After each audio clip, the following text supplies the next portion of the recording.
Alright guys, so good morning. So this lesson is going to talk about the woodworking lathe. I'm sorry I didn't get it to you guys earlier, but this is just to cover on the thing. Hopefully you guys get to view it before the test this morning. But here we go, the woodworking lathe.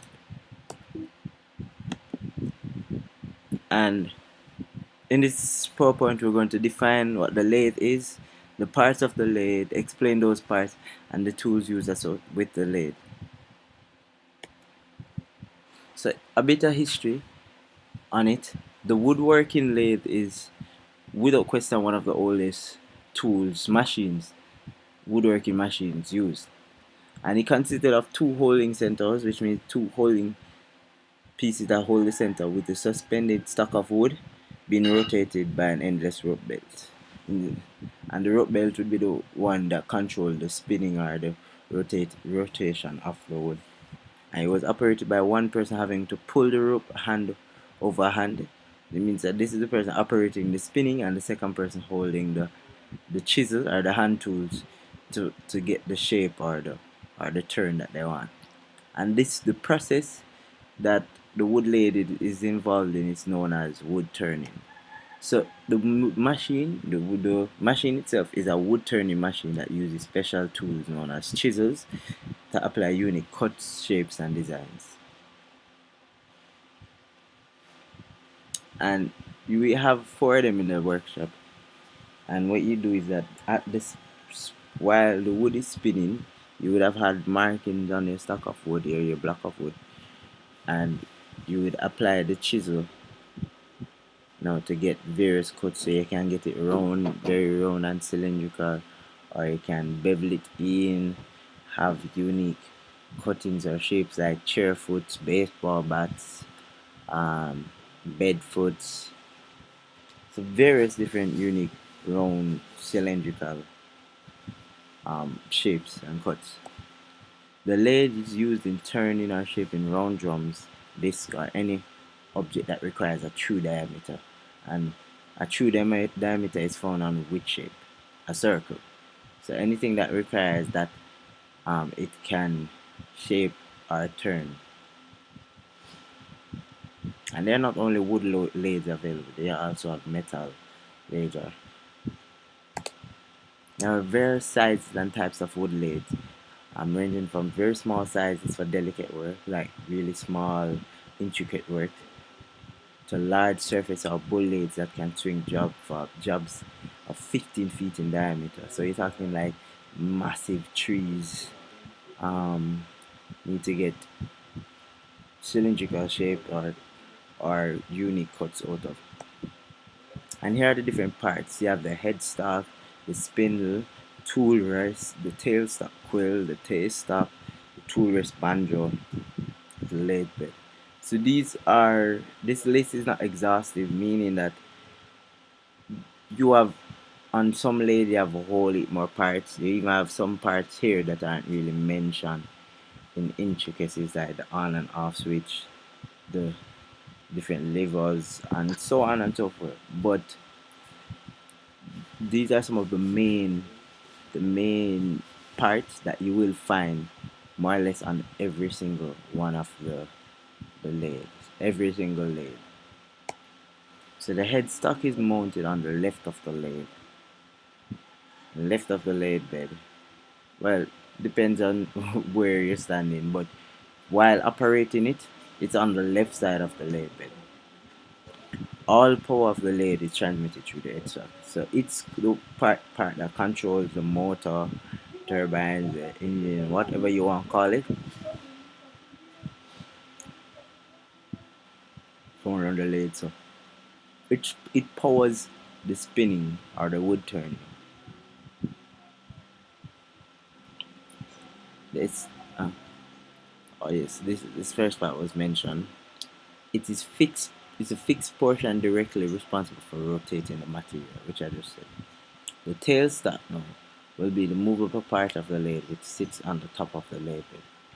So that's the part that can run up and down the lathe bed. And this is because you want it to be adjustable to fit the size of the wood stock. So if the wood stock is long, it can move to that length. If it's short, it can move to that length, and so on and so forth. Primarily responsible for supporting the piece of material working. The spindle. The spindle is the crown of the headstock. So the crown means they attach to the tip part of the headstock. And this part of the headstock it's a part of the headstock that is driven by the motor and rotates during operation. So the motor inside the headstock drives this spindle, and the stock of wood would be attached to this, so it does the spinning. The lathe bed is the area above which the piece of wood is turning. So it supports the tailstock, the headstock, and the tool rest. So the lathe bed is that flat area that supports the headstock and the tailstock and the tool rest. So you have the movement of them up and down, and the wood stock would be turning above the lathe bed. The tool rest. This is a stand which is used to support your tools during the carving process. So your tools, we talk about the very special or unique tools, the chisels, the this tool rest is used to support it so that you get the desired cut you're looking for with a bit of accuracy and precision. And here are the additional tools that we talk about, the different type of chisels. They have the gouge, the skew, the parting, the round nose, the spear, and the flat nose.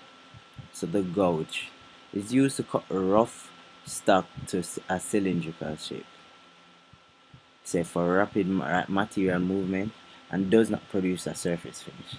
So this one gives you kind of a rough finishing, a smooth surface, and it's done for rapid if you want to take off the extra material and get that round shape right away. Right away. The skew now. This one is used to finish or smooth. Used to make finishing or smoothing cuts to and to square shoulders. This tool is placed flat on the tool rest with the bevel down. A skew scrapes rather than cut the wood. So it doesn't scrape the wood, doesn't cut the wood. It actually scrapes it. So which is why you probably get a smoother cut, and you can get square shoulders. Round nose, spear point, and flat nose. These are used when the tool shape fits the contour of the work. These also make scraping cuts and are held flat against the tool rest when used. So similar to the skew, these are held flat against the tool rest, and they scrape, and they scrape the wood, not cut it. And they use when the tool shapes the shape fits the contour of the work, which is the shape of the work itself. The parting tool. This tool is used to cut off or part wood. It can also be used to face off the end of the wood. So wood that is being parted must be held in a chuck or a face plate.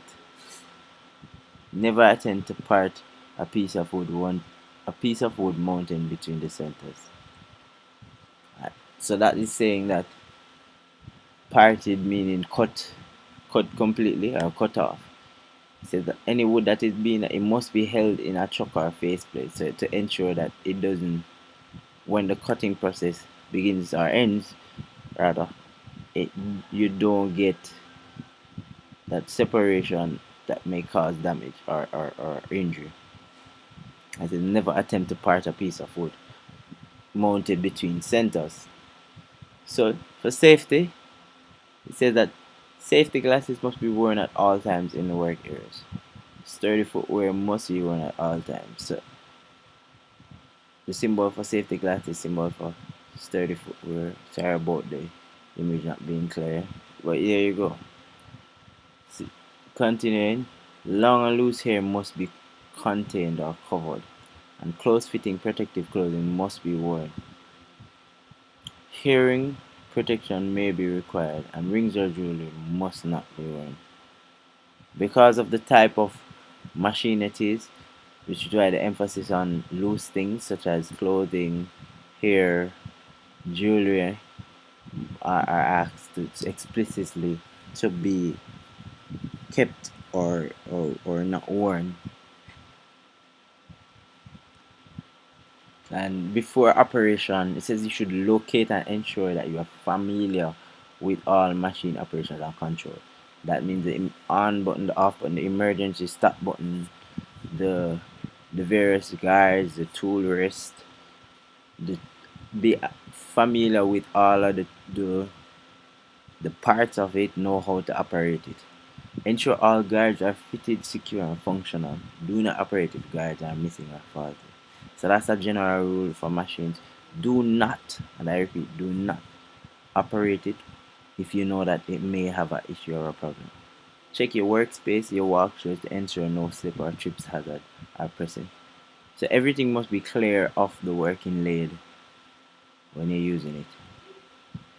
Ensure the has been suitably prepared for the lathe operation. So the stack of wood that you're going to use, ensure that it is ready. All the markings, all the whatever that is you're going to be doing, ensure that it is done before you actually start the work. And it must be securely fastened to the faceplate, chuck, or between the centers. That's a workpiece. So the wood that you use, ensure that it's securely fastened. It shouldn't be loose in any way because this may cause damages once the wood turning process begins. Adjust the speed to suit the diameter of the work and the turning operation. So you know the length of the diameter, and you know how you want the piece to finish. So adjust the speed. Rotate the workpiece by hand to check clearance between the tool rest and the bed. So that is before you begin, ensure that you use your hand to run the workpiece around so as to make sure that it clears the tool rest so that there's no interruption or bumping. Ensure the cutting tools are sharp and in good condition. What are the chisels, and start the dust extraction unit before using the machine. So that's for workshops that actually have this because it produces a lot of dust. It means that the dust extraction would be a part of the machine that actually sucks the dust instead of it being gathering all over the place. During only one person may operate this at any one time. Means no 2 or 5 persons not supposed to be around the machine while it's operating. It's supposed to be the job of one person. The only excuse or the only consideration is when the teacher or the lab technician is there with you as students to guide you. Before making adjustments, switch off and bring the machine to a complete standstill. So don't try to be Superman and hold the machine while the machine is running. You try to make the unnecessary adjustments. Now, switch the machine, ensure that it comes to a complete stop. Keep the tool rest adjusted close to the work and at the correct height. So that is to ensure that when you're doing the cuts, you don't have too much space between the workpiece and the tool rest. Adjust speed to suit the diameter and the what. So we said that before, similarly during. So to ensure that you get the cut where you want, and stop the lathe and remove all tool rests before sanding. And after, switch off machine when completed. When work is completed, return all chisels and other tools to the racks. Remove all tool rests and place in rack.